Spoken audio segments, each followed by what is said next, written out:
外とこれ結構着ぐるみで演奏するの難しいですね。ということで、次はですね、皆さんあんまり知らないかもしれないですけど、まだ日本のサッカーチームがですね、ワールドカップに出れなかった時代、ドーハの悲劇という、知ってる人？ドーハの悲劇の時に作った曲なんです、実は。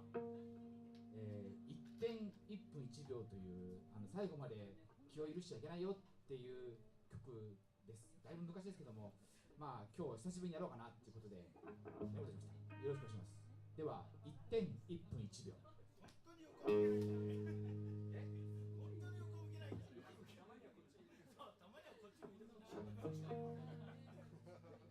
全然何やってるかよくわかんない。俺もわかんない。俺も何見てるかわかんない。左が見えない。完璧に弾いてるから。